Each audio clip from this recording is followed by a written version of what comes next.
요즘 유튜브에 보면 사주팔자 유튜버가 많아요. 그리고 주역, 풍수 이런 유튜버들이 참 많더라고요.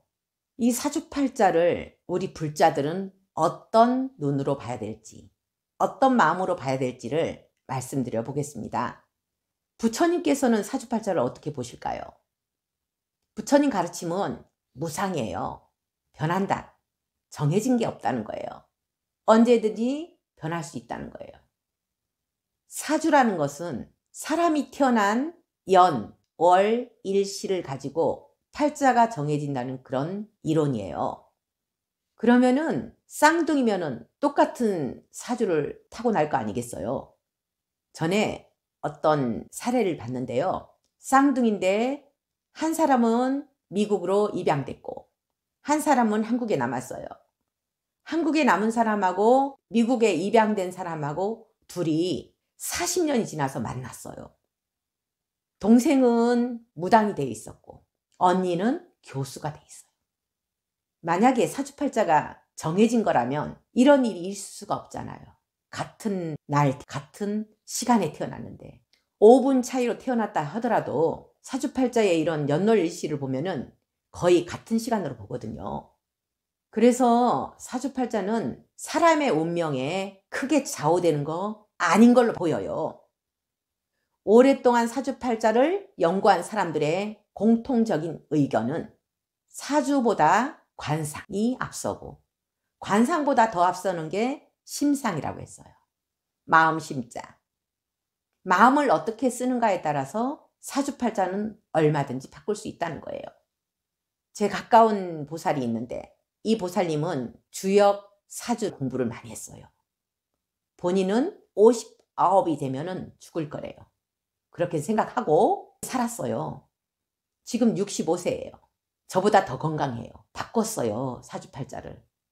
방생하고 채식하고 열심히 사경하고 그리고 들고양이들 밥 다 주고 유기견 거두고 그러면서 생명이 연장되고 그리고 복도 지어서 살림도 넉넉하고 사주팔자를 바꿨다고 생각해요. 저도 바꿨거든요, 실은. 완전히 바꿨다고 생각해요, 제 사주를. 옛날에 도인들 찾아다닐 때 제가 머리 깎아서 스님 된다는 이야기를 한 분은 아무도 없었어요. 바꿨다는 거예요. 그리고 보살행하고 열심히 수행하면서 정말 이 생에 행복할 수 있는 방법을 찾았다는 거예요. 누구나 바꿀 수 있다는 거예요, 사주팔자를.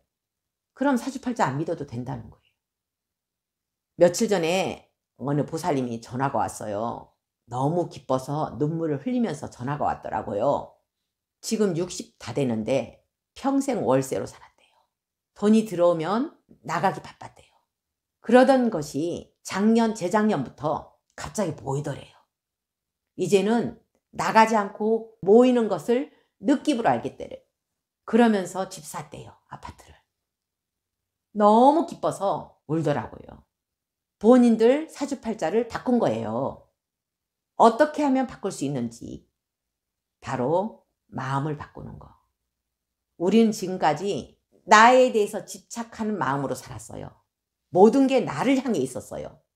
의식도 나를 향하고 그리고 모든 행도 나를 향해서 나를 위한 그런 행으로 살았어요. 나, 내 자식, 내 집안, 내 가족 반대로 해야 되겠죠. 반대로. 나를 위한 것을 비우고 상대방을 위했을 때 인생이 바뀐다는 거예요. 그런 사례는 굉장히 많아요. 옛날 최부잣집이라고 있죠. 300년 동안 부자를 유지하면서 살아온 그 집안. 그 집안은 엄청나게 공덕을 쌓았어요. 그래서 지금까지도 그 집안은 부자로 살아가고 있다고 해요.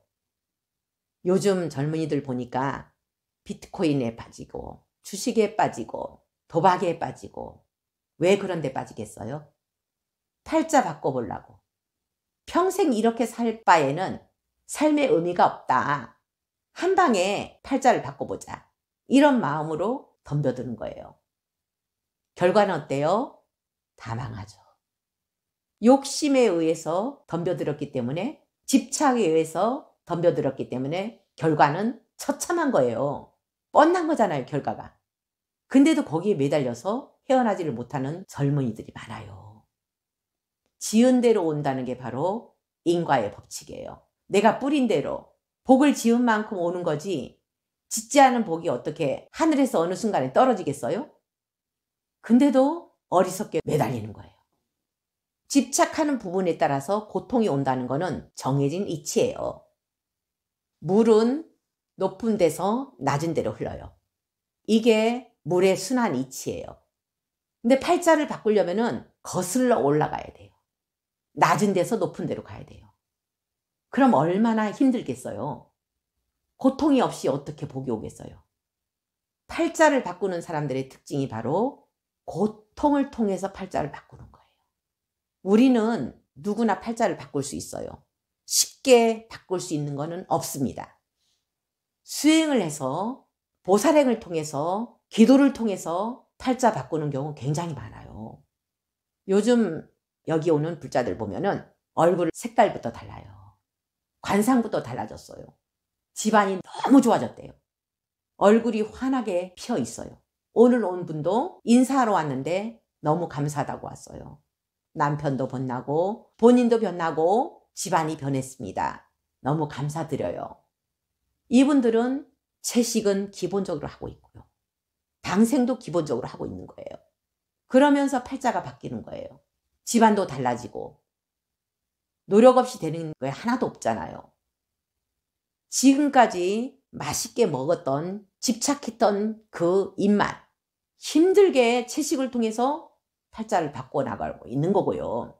그리고 열심히 방생을 통해서 팔자를 바꾼 경우들이에요. 미래에 대한 두려움이 없대요, 이분들은.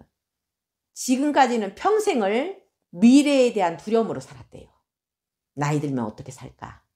자식들 안 풀리면 어떻게 하지? 지금은 그런 두려움이 없대요. 가정이 편안해지고 마음이 바뀌니까 사주팔자도 바뀌는 거예요.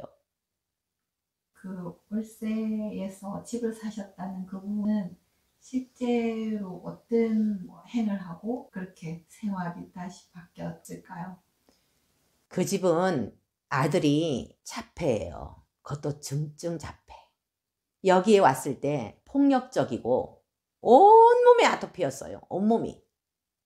손바닥도 다 갈라져 있었어요. 업장수멸 기도하고 천도제하고 채식으로 세 식구가 다 바꿨어요. 아들이 싹 변해버린 거예요. 성인이 된 아들이 26 정도 됐을 거예요. 폭력적이고 했던 애가 폭력성이 다 사라졌어요. 아토피 다 사라졌어요. 그러면서 부처님 말씀에 대한, 보살행에 대한 믿음이 생긴 거예요. 열심히 실천한 거예요. 세 식구가.